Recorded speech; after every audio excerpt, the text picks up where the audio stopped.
क्या एमपी और एमएलएज जो लेजिस्लेचर में वोट और स्पीच के लिए ब्राइब लेते हैं, उन्हें इम्यूनिटी मिल सकती है?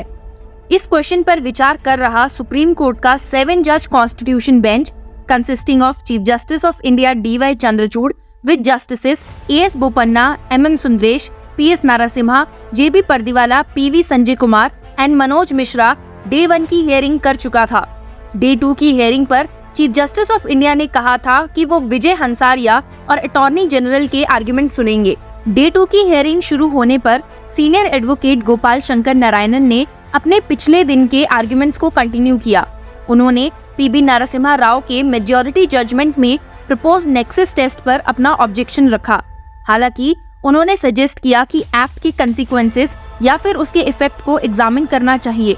शंकर नारायणन ने बताया कि आर्टिकल्स 105 क्लॉज 2 एंड 194 क्लॉज 2 के प्रोटेक्टिव क्लॉक के हकदार होने के लिए नॉर्म्स क्यों लेट डाउन करने की जरूरत है।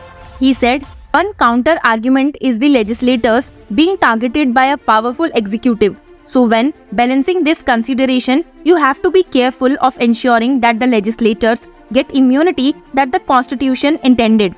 The clock cannot be made so small that it disappears. If we are doing that, we have to have some kind of formulation or test on the basis of which we determine the immunity that is deserved. Senior council ने court से parliament और state legislature में different activities के बीच distinction create करने की request की, जिसके लिए उन्होंने के अजीत 2021 केस का रेफरेंस दिया। उन्होंने कहा कि इम्यूनिटी क्लेम करने का क्वेश्चन तब तक अराइज नहीं होता जब तक कोई क्राइम ना हुआ हो। The test to determine whether the protective cover of the constitutional provisions could be extended to a legislator would depend on the nature of the crime. The crime, the senior counsel said, is one that would attend a speech or vote given or not given in the parliament as a consequence of extraneous considerations. ये question तब arise नहीं होगा जब act normal legislative process का part है। उनके इस argument पर चीफ जस्टिस ऑफ इंडिया ने उनसे सवाल किया कि क्या स्पीच क्रिमिनल डेफेमेशन के एक्शन के योग्य है, तो शंकर नारायणन ने उन्हें जवाब दिया, in my view no, our hands are tied, obviously we find it repulsive, the courts hand are also tied because that is the difference we give to the parliamentary process. Chief justice of India ने शंकर नारायणन के argument से agree किया कि अब क्या court ये कह सकता है कि लेजिस्लेटर द्वारा यूज किए गए ऑफेंडिंग वर्ड स्पीच के लिए जरूरी थे। ये ना तो कोर्ट की ऑब्लिगेशन का हिस्सा है और ना ही ड्यूटी का। To this, Shankar Narayanan replied, "We expect responsible parliament and parliamentarians to take more stringent action." और इसी के साथ उनके आर्ग्यूमेंट्स भी कंक्लूड हो गए। अब बारी आई सीनियर एडवोकेट विजय हंसारिया की। उन्होंने आते ही शंकर नारायणन के आर्ग्यूमेंट्स को इको किया और 7 जज बेंच को बताया कि सही टेस्ट PB नरसिम्हा केस में जस्टिस SC अग्रवाल द्वारा माइनॉरिटी जजमेंट में प्रपोज इंटीग्रल पार्ट टेस्ट था। अगर जस्टिस SP बरूचा का नेक्सस टेस्ट एक्सेप्ट किया गया तो पार्लियामेंट्री इम्यूनिटी उन ऑफेंसेस के लिए अवेलेबल हो जाएंगी other than those under the prevention of corruption act 1988 such as the unlawful activities prevention act 1967 and the prevention of money laundering act 2002। इसी कंटेक्स्ट में उन्होंने पॉलिटिक्स में बढ़ती क्रिमिनलाइजेशन पर भी कंसर्न रेज किया और कोर्ट से अर्ज किया कि वो आर्टिकल 105 और 194 को इस मैनर में इंटरप्रेट करे जो ऐसे क्रिमिनलाइजेशन को डिक्रीज करे और क्रिमिनलिटी अमंग पॉलिटिशियंस और the political class from the flourishing को प्रिवेंट करे। उन्होंने पॉइंट आउट करते हुए स्टेट किया कि लेजिस्लेटर्स के अगेंस्ट ज्यादा क्रिमिनल केसेस पेंडिंग है, ना कि सिटिंग पार्लियामेंटेरियंस और असेंबली मेंबर्स के। उनकी नजरों में लेजिस्लेचर से एक्सपल्शन क्रिमिनल प्रोसीडिंग्स में एक सूटेबल ऑल्टरनेटिव नहीं है। He stated, there are more criminal cases pending than the number of parliamentarians or legislators. We have a total of 4,778 lawmakers, MPs and MLAs of both the houses, and we have more than 5,000 cases against politicians pending in the court today. In December 2018, there were 4,122 pending cases. 1,675 were against MPs and 2,324 against MLAs. Out of these cases, there were 430 cases of the death penalty or life imprisonment against 180 sitting legislators and 250 against former legislators. In December 2021, after this court passed directions for expedite trials in these cases, the pendency increased to 4,984, out of which 1,899 were pending for more than 5 years. In November of the last year, the number of cases went to 5,175, out of which 2,166 or 40% cases were 5-year-old. My learned friend gave 5 examples since 1947 where parliamentarians have been expelled for some time. After that, they came back as a member. But if they are convicted, they cannot come back till 6 years of release. Those 5 instances, we expected much more. Expulsion is not a satisfactory solution. Justice Narasimha ने senior council के contention का response देते हुए कहा कि ऐसे criminal cases वाले legislator article 105 clause 2 के प्रिविलेज को क्लेम नहीं कर रहे हैं। लेकिन हंसारिया ने फिर भी अर्ज किया कि वो इन अलार्मिंग फिगर्स को अकाउंट में ले जब वो इम्यूनिटी ग्रांटिंग प्रोविजंस को इंटरप्रेट कर रहे हो। अब बारी आई अटॉर्नी जनरल आर वेंकटरमणी की।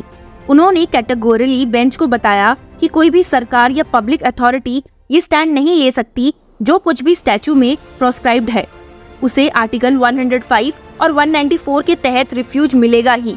लेकिन टॉप लॉ ऑफिसर्स ने कोर्ट को ये बताया है कि और भी कंसिडरेशंस हैं जो अकाउंट में लेनी चाहिए इससे पहले कि ये इनफ्लेक्सिबल नॉर्म लेड डाउन हो। कोर्ट को एक बैलेंस स्ट्राइक करना पड़ेगा between their freedom to perform legislative functions without being impaired or exposed to undue exertions and coercions, and the prevention of the dilution of the trust in their office and its importance. Attorney general ने state किया कि वो question of minority view versus majority view में नहीं जाना चाहते। हालांकि उन्होंने नेक्सस टेस्ट को सेफ गाइड मानने से रिफ्यूज कर दिया। उन्होंने प्रपोज किया कि माइनॉरिटी ऑफ जजेस की एक्सट्रीम व्यू को मॉडरेट करना चाहिए, इसलिए उन्होंने एक थर्ड टेस्ट सजेस्ट किया। The law officer said that the plain meaning of the articles indicated that any act which is otherwise unlawful will not ordinarily receive protection. It is only a speech or a vote in relation to the manifold functions of the legislature that would stand protected. Under this test, which is a functional test, immunity would be extended to a speech or a vote necessary to discharge the legislative duties without fear of consequences. सब कुछ कहने के बाद attorney general ने argue किया कि सिर्फ एक सवाल खड़ा हुआ था कि क्या सोरेन्स अपील में PV Narasimha Rao judgement apply होता है। उन्होंने कंटेंट किया कि राज्यसभा इलेक्शंस इंडिपेंडेंट प्रोसेस है जो स्पेशल सेट ऑफ रूल से गवर्न होते हैं और लेजिस्लेचर के काम बिजनेस या फंक्शन का पार्ट नहीं होते, इसलिए 1998 का जजमेंट जो अभी रिकंसिडर किया जा रहा है वो अप्लाई नहीं होता। सॉलिसिटर जनरल तुषार मेहता के सबमिशंस पर उन्होंने प्रपोज किया कि इशू को ब्राइबरी के ऑफेंस के कंप्लीशन की साइट की लेंथ से एग्जामिन किया जाना चाहिए। अगर ब्राइबरी का ऑफेंस हाउस के बाहर किया गया है तो कोर्ट को इम्यूनिटी के क्वेश्चन में जाने की जरूरत नहीं है। चीफ जस्टिस ऑफ इंडिया ने पर इस बात पर ऑब्जेक्शन किया और इलस्ट्रेशन के साथ बताया, suppose N agreement to pay a bribe is arrived at within the house itself, the offer and acceptance are completed within the house. For instance, when some third party is visiting for a committee meeting, the place should make no difference to the legal position. Of course, this is on a very strong footing that bribery is complete outside the house.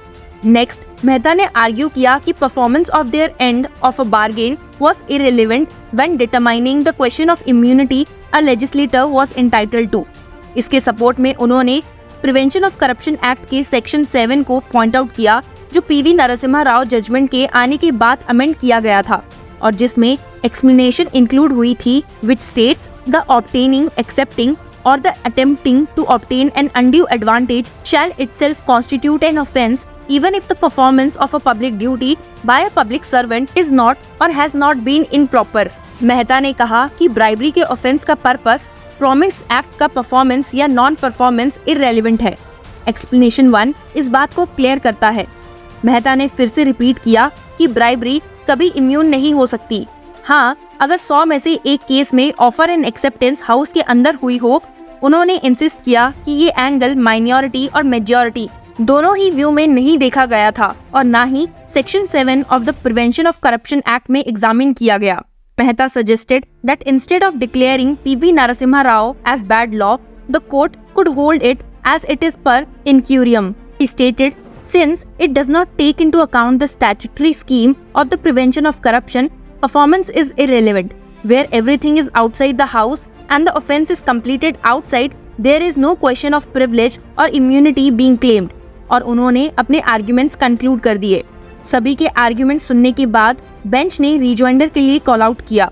तो senior advocate Raju Ramachandran एक बार फिर 7 जज bench के सामने present हुए और उन्होंने attorney general Venkat Ramani के आर्ग्यूमेंट्स पर कहा कि उनकी कंटेंशंस उनके मेन आर्ग्यूमेंट के साथ डील हो चुके हैं। इसके अलावा उन्होंने स्ट्रेस किया कि legislature and the house of legislature के बीच डिस्टिंक्शन है इन support of his contention that the word vote within the meaning of Article 105 Clause 2 and 194 Clause 2 was intended to be read broadly to include a Rajya Sabha presidential or vice presidential elections. Solicitor Mehta और शंकर नारायणन के arguments कि bribery का offence तब complete होगा जब legislature के बाहर offer या एक्सेप्टेंस होगा। रामाचंद्रन ने आर्ग्यू किया कि different types of criminal offences में कोई डिस्टिंक्शन नहीं कर सकते। Conspiracy, abetment etcetera are also offences. We cannot compartmentalize them. Anything which is criminal is criminal. उन्होंने कहा कि हम कितना दूर जा सकते हैं क्रिमिनलिटी को अटैच करने के लिए। I am reiterating my submissions in this context. You cannot bifurcate criminal offences and say we are only talking about bribery. It is not only bribery that has an antecedent element. Any other criminal act can have antecedent elements. उन्होंने bench को कुछ hypothetical examples देते हुए minority view की fallacy को point out किया of holding that legislators would be disentitled from being protected under Articles 105 Clause 2 and 194 Clause 2 because the offence of bribery took place before the performance or non-performance of an act. और इसी के साथ hearing conclude हो गई। रामाचंद्रन ने फिर से एक बार कोर्ट को मेजॉरिटी जजमेंट में रेज किए गए एप्रीहेंशंस पर कंसीडर करने के लिए कहा over possible misuse of law. 2 दिन की हेयरिंग के बाद सुप्रीम कोर्ट के 7 जज बेंच ने इस केस पर अपना वर्डिक्ट रिजर्व कर लिया है। Whether this significant 25-year-old ruling on legislative immunity and bribery ought to be reconsidered, इस सवाल पर सुप्रीम कोर्ट क्या फैसला लेता है देखते हैं। Stay tuned with the Law Chakra for verdict of this case.